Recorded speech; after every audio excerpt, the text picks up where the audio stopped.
Saudara, di tengah kebuntuan proses negosiasi damai dengan Amerika, Menlu Iran menemui Presiden Rusia Vladimir Putin. Lalu apa makna pertemuan ini dan bagaimana pengaruhnya terhadap proses perdamaian Iran dan Amerika? Kita ulas bersama pakar hubungan internasional dari Unpar, Julius Purwadi. Selamat sore, Mas Julius. Selamat sore, Mbak Audrey. Dan hadir juga ada dosen International Institute for Islamic Studies di KOM IRAM. Ada Mas Kasem Muhammadi. Mas Kasem, selamat sore waktu Indonesia. Ya, selamat sore. Oke, saya mau tanya dulu ke Mas Kasem. Mas Kasem tadi tiba di Rusia, Menlu Iran langsung curhat nih. Bilang kalau Amerika lah yang menjadi penyebab kendala negosiasi tak berjalan. Karena tuntutannya ini berlebihan dan juga pendekatannya salah. Apa poin tuntutan yang berlebihan dan pendekatan yang salah bagi Iran? Ya, Bismillahirrahmanirrahim. Kalau tahap pertamanya perundingan dulu itu, Iran sudah kirim atau sudah berikan satu surat di mana ada 10 syarat atau 10 poin, di mana dijelaskan bahwa syarat-syaratnya Iran atau itu menjadi sebagai kerangka untuk perundingan. Dan itu pada awalnya diumumkan oleh Pakistan dan juga oleh Amerika Serikat, khususnya Trump sendiri, Mas Kasem, mengumumkan bahwa dia... Ya, mohon maaf, kita jeda sejenak dulu, kita dengarkan kumandang azan maghrib di wilayah Jakarta dan juga sekitarnya. Kembali kami lanjutkan perbincangan di Sapa Indonesia Malam. Mas Kasem, jadi menurut Iran apa sih poin-poin dari pendekatan dan tuntutan yang berlebihan dan juga salah dari Amerika kepada Iran? Ya, kalau di tahap pertamanya perundingan itu, Iran sudah bawa satu surat di mana ada 10 syarat untuk dijadikan sebagai kerangka. Dan itu disepakati Pakistan, disepakati bahkan Amerika Serikat, dan ada tweetnya Trump, dia bilang itu akan dijadikan sebagai kerangka. Tapi ketika delegasi Iran itu sampai ke sana, berdasarkan informasi yang kami dapat, mereka dari awalnya mereka mengingkari masalah uranium Iran. Ini kata mereka bahwa uranium itu yang sekarang ada, itu harus dikeluarkan dari Iran. Dan itu pasti itu merupakan garis merahnya Iran itu, dan tidak memperbolehkan. Karena kalau untuk Iran itu, baik dari sisi warga ataupun dari sisi pemerintah, itu merupakan salah satu bagian dari tanahnya Iran. Ya. Dan tidak diperbolehkan dikeluarkan, tanah itu tidak boleh dikeluarkan dari Iran itu. Dan juga ada satu alasan lain yang mungkin lebih penting, yaitu Iran dengan uranium itu mau memastikan bahwa kalau ada serangan atomik, ya, kalau ada serangan nuklir kepada Iran itu, kalau uranium itu berada di Iran, dengan sederhana Iran bisa membuatnya menjadi sedia untuk dijadi bom. Ya. Minimalnya ini pikiran pihak yang lain. Oleh karena itu kalau itu dikeluarkan, pasti itu satu kartu yang sangat penting yang Iran itu akan hilang. Oleh karena itu, ya itu adalah beberapa tuntutan berlebihan yang walaupun tidak disepakati untuk dibahas, tapi sekarang ini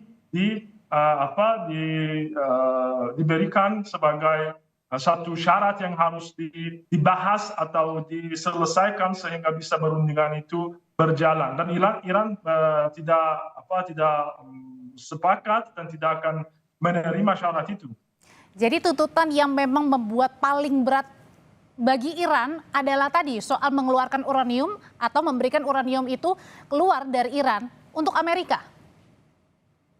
Betul, itu satunya. Juga mengenai masalah Selat Hormuz, Iran sudah umumkan bahwa kalau Selat Hormuz itu tidak akan kembali lagi ke kondisinya macam sebelum, karena Iran itu sudah coba itu selama 47 tahun Iran tidak menggunakan kartu itu, walaupun menguasai Selat Hormuz itu, tapi tidak dimanfaatkan oleh Iran, dan itu membuat Iran itu menjadi rugi. Yani dari sisi masalah khususnya masalah keamanan, selama 9 bulan terakhir ini kami ini diserang oleh Amerika Serikat dan Israel pada waktu proses perundingan itu berjalan. Oleh karena itu sekarang baik dari sisi masyarakat juga dari sisi pemerintah Iran menganggap masalah Selat Hormuz itu sebagai kartu yang nyata, kartu ataupun untung yang nyata yang bisa memastikan menjamin keamanan Iran. Karena kalau ada tanda tanganan, kalau ada kesepakatan itu dengan sederhana bisa dibatalin, macam yang dibatalin JCPOA yang dijalankan Iran tapi dibatalin oleh Trump di periode pertamanya. Oleh karena itu kalau masyarakat mereka meyakini bahwa itu tidak boleh kita sepakati dan tidak boleh kita hanya bilang ada kesepakatan, ada tanda tangan Trump atau itu. Harus ada satu jaminan yang nyata, yang objektif, dan yaitu adalah satu kemampuan militernya Iran, dan kedua adalah masalah Selat Hormuz. Oleh karena itu juga tidak bisa kita lepas. Oke. Oke, nah kalau gitu itulah yang menyebabkan Mas Julius, makanya hari ini Menlu Iran Abbas Araghchi ini menemui Presiden Vladimir Putin ke Rusia. Meskipun kemana seharusnya bertemu Pakistan dulu ya, tapi kemudian gagal. Ya, betul ya, bertemu dengan Presiden Vladimir Putin di Moskow gitu, dan itu ada dua hal kalau saya melihat, Mbak Audrey. Yang pertama adalah ingin memperkuat kepercayaan diri Iran dalam situasi buntunya negosiasi dengan Amerika Serikat. Itu satu, dan disebut juga ingin memberikan masukan, meminta masukan dari suhunya ya, yang selama ini sudah berhubungan baik sejak tahun 79 atau 80-an lah kurang lebih ya. Itu yang pertama, memperkepercayaan diri. Lalu kedua, sebetulnya juga ingin memberikan tekanan ke Amerika Serikat supaya diperhitungkan di dalam proses negosiasi ini. Ini hal kedua yang juga sangat strategis yang dilakukan oleh Menteri Luar Negeri Iran berkunjung ke Moskow. Tetapi saya juga melihat ada yang ketiga gitu, bahwa Iran sebetulnya ingin menunjukkan beritikat baik ya, ada itikat baik untuk melanjutkan perundingan, bukan memakai cara-cara militer dalam menyelesaikan masalah dengan Amerika Serikat. Itu kira-kira take dari saya, Mbak Audrey. Oke, Mas Julius, tapi dalam situasi seperti ini, negosiasi yang alot, bisa dibilang ya belum tahu lah ya seperti apa, karena yang kedua aja tidak jadi pertemuannya. Blokade juga masih terus berlangsung, Selat Hormuz juga beberapa masih ditutup juga. Nah, pertanyaannya dalam situasi seperti ini, apa yang kira-kira bisa ditawarkan Rusia bagi Iran? Ya, tentu saja tetap menjalin hubungan baik, hubungan strategis yang sudah cukup panjang, termasuk kita juga paham peralatan alutsista, alat utama sistem pertahanan Iran juga mendapat dukungan dari Iran, belajar teknologi pengayaan uranium juga dari salah satu dari Iran gitu ya, yang cukup besar juga gitu. Dan ini setidaknya yang akan didapat dari hubungannya, kunjungannya ke Moskow gitu. Itu saya kira ya gitu. Tentu saja yang lain-lain kita tidak tahu gitu, apakah kemudian dari pertemuan ini kemudian ada transaksi yang lebih material, misalnya berlanjutnya suplai persenjataan ke Iran, kita tidak tahu gitu. Tapi yang pasti saya menangkap sinyal positif sebetulnya dari Menteri Luar Negeri Iran gitu ya, untuk bertemu dengan Vladimir Putin, yaitu seteru dari Amerika Serikat gitu di satu sisi, lalu kemudian juga berharap ada tekanan ke Amerika Serikat. Nah, persoalannya apakah kemudian membuka pintu masuk untuk perundingan. Nah, ini kan sebetulnya yang saya tangkap berita yang perlu dikonfirmasi lagi. Iran sekarang ingin memisahkan antara isu Hormuz dengan pengayaan uranium. Mari kita buka Selat Hormuz, itu kata Iran, tetapi blokade Amerika Serikat juga harus dilepaskan. Dan ini bisa kita pahami kenapa seperti itu. Tapi paling tidak satu pemahaman saya adalah itu sudah ada niat baik. Tetapi dari Presiden Trump kan sangat menyepelekan kunjungan Menteri Luar Negeri ke Moskow gitu ya. Tidak ada gunanya gitu, tinggal telepon saya saja gitu, semuanya akan kelar gitu, itu kira-kira gitu. Lalu kemudian yang kedua adalah tidak ada negosiasi kalau tidak ada komitmen untuk penghentian pengayaan uranium. Itu disampaikan lagi gitu ya, dan tentu saja ini tidak ada niat baik dari Amerika Serikat gitu. Dari situ sebetulnya bagi saya harusnya bisa dirundingkan lah gitu, termasuk pengayaan uranium seharusnya ya gitu. Kalau isunya adalah siapa yang akan menguasai sekian ratus ton uranium kaya kan, sebenarnya harusnya bisa gitu. Tetapi tadi ya Mas Kasim setuju sekali saya menyampaikan bahwa kalau itu dipenuhi oleh Iran begitu saja, ada tuntutan yang lebih banyak lagi dari Amerika Serikat. Oke, nah kalau gitu ke Mas Kasim, arti pertemuan dengan bersama dengan Presiden Putin ini apa bagi Iran? Apa yang diharapkan Iran ketika bertemu dengan Presiden Putin? Ya, yang saya mau tambah, ada sebagian informasi hari kemarin dari satu parlemen member ya, anggota parlemen Iran, dia tulis di Twitternya bahwa mungkin ada satu tujuan lagi dari pertemuan itu, yaitu mungkin Rusia itu juga harus dimasukkan di proses mediasi itu, ataupun bahkan undang mediator dari Pakistan ke Rusia. Kenapa kan ini katanya dia ya, anggota parlemen Iran, dia katanya kalau Pakistan itu nampaknya tidak begitu netral dalam masalah mediasi itu. Mereka biasanya agak cenderung sama Amerika Serikat, Pakistan itu walaupun merupakan tetangga baiknya Iran dan juga negara teman Iran, tapi masih kalau kecenderungannya mereka itu masih lebih kuat kepada Amerika Serikat daripada Iran. Oleh karena itu tidak dalam sama hal untuk Rusia ya. Kalau Rusia itu sebaliknya mungkin lebih cenderung kepada Iran daripada Amerika Serikat. Oleh karena itu dan juga ada masalah validitas ataupun kemampuan atau kekuatan. Pasti kalau kekuatan Pakistan itu tidak sama sekuat Rusia.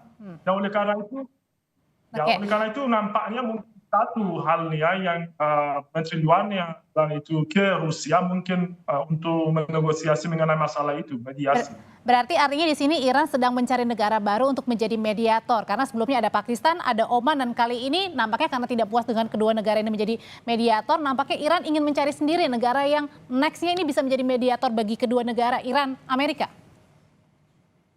Betul, ini berdasarkan laporan yang saya dapat dari anggota parlemen, salah satu anggota parlemen.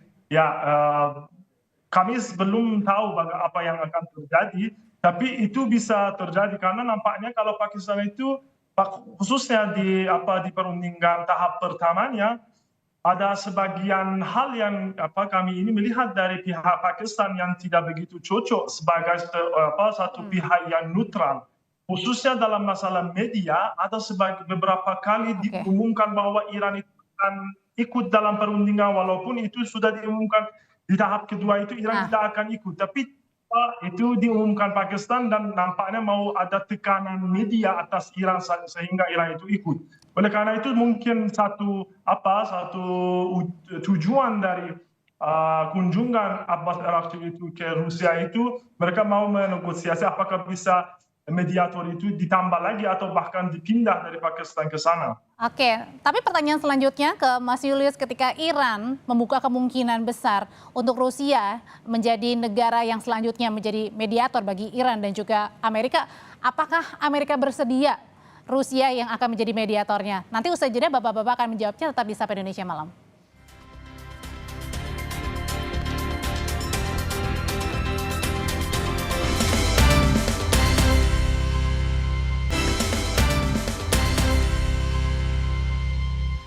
Menyambung pertanyaan saya sebelumnya, Mas Julius, kira-kira kalau Iran nih memohon kepada Rusia yang akan menjadi next negara mediator, pertanyaannya Amerika mau nggak?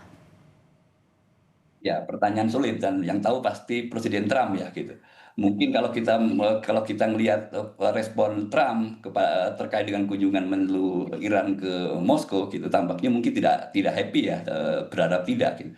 Tetapi kita coba pahami dalam konteks yang lebih luas ya, Mbak Audrey ya. Untuk isu yang sangat alot gitu ya, apalagi terkait dengan pengayaan uranium gitu, pengembangan senjata nuklir, memang tidak cukup kalau hanya Pakistan atau hanya satu negara yang menanganinya gitu, menangani mediasinya gitu. Pakistan sudah berupaya sedemikian rupa untuk mempertemukan kedua belah pihak gitu.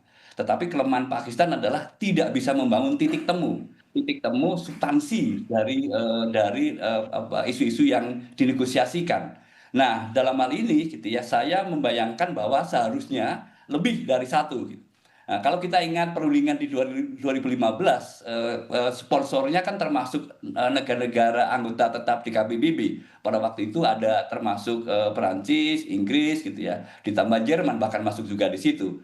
dan Cina dan Rusia gitu. Nah, kalau misalnya melibatkan bukan hanya Rusia gitu ya, tetapi juga mantan gitu. Kalau saya nyebutnya aliansi dari Amerika Serikat di Eropa, mungkin baru berpikir ulang.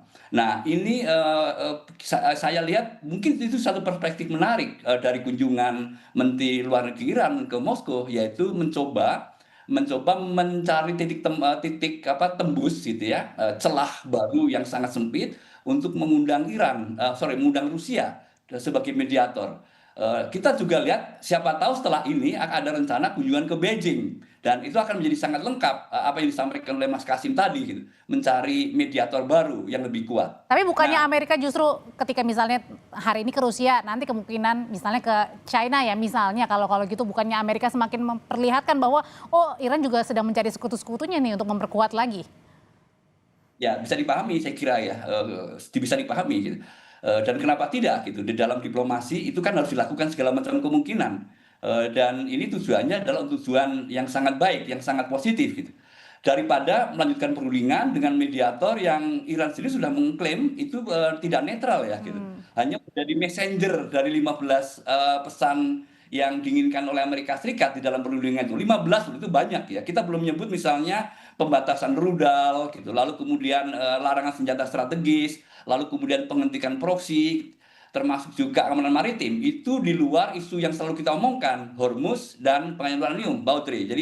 Jadi Oke. terlalu berat lah gitu ya, terlalu berat untuk sebuah negara seperti Pakistan yang yang Iran sendiri sudah merasa ada kecenderungan hanya sekedar menjadi messengers ya dari Amerika Serikat.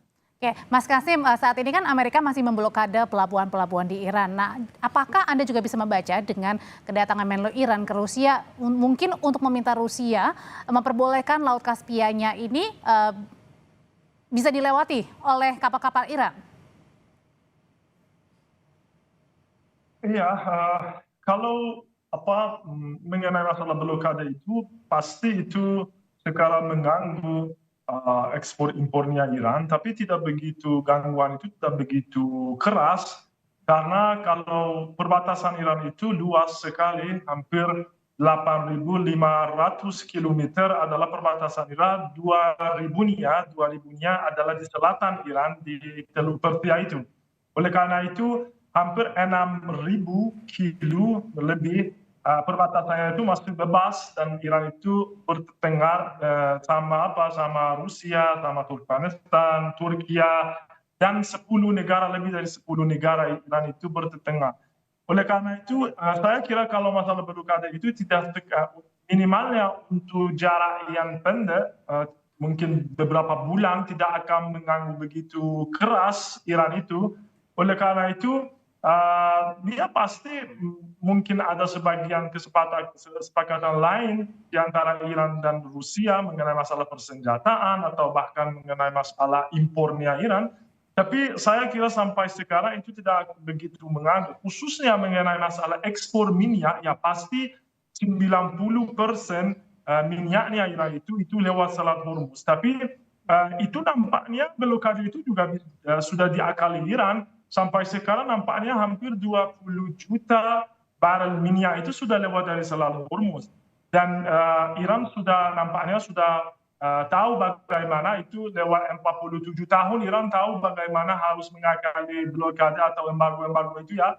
Oleh karena itu sampai di masanya blokade itu juga Iran sudah keluarkan dan ekspor minyaknya keluar dan masih bisa berdasarkan informasi yang saya dapat masih minimalnya untuk 2-3 bulan bisa lanjutkan hal ini. Dan saya kira kalau masalah waktu itu sekarang diuntung Iran dan bukan di sisi pihak yang lain yaitu Amerika Serikat. Sekarang kalau minyak itu sudah jadi sangat mahal, itu hanya minyak yang sudah jadi sangat mahal di negara-negara lain. Oleh karena itu mereka harus memikirkan itu, apakah mereka mau minyak dan komoditas-komoditas yang lainnya masih naik harganya ataupun mereka bisa minimalkan tuntutan mereka dan tuntutan berlebihan itu mereka bisa hentikan. Oke, kalau gitu Mas Julius ketika Trump juga mengatakan Iran bisa menghubungi kapan saja kalau mau mulai kembali negosiasi. Pertanyaannya, apakah Iran akan suatu saat juga menghubungi Amerika setelah bertemu Rusia? Enggak, keyakinan saya enggak ya gitu. Sejauh sinyal yang disampaikan oleh Presiden Trump adalah selalu bicara soal nuklir. Jadi masih alot Tidak, nih. ya sangat alot ya, sangat alot. Dan ini sekarang saya lihat justru Iran lebih baik, ya, kelihatan wajahnya lebih malaikat ya. Ketika ngomong bahwa blokade itu sebetulnya dampak beratnya ke siapa? Apakah Iran atau peduli?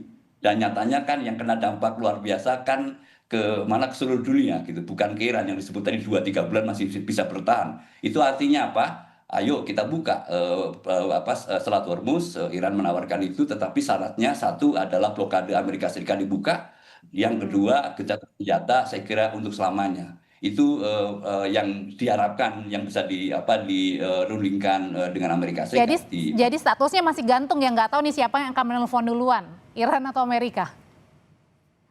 Ya pasti gantung ya, Oke, gantung ya. baik. Dan ya kita lihat ya gitu, kita lihat. Oke, masih gantung dan masih alot. Kapan pertemuan kembali untuk bernegosiasi antara Amerika dan juga Iran? Terima kasih pandangannya Mas Julius, Mas Kasem. Terima kasih, selamat malam.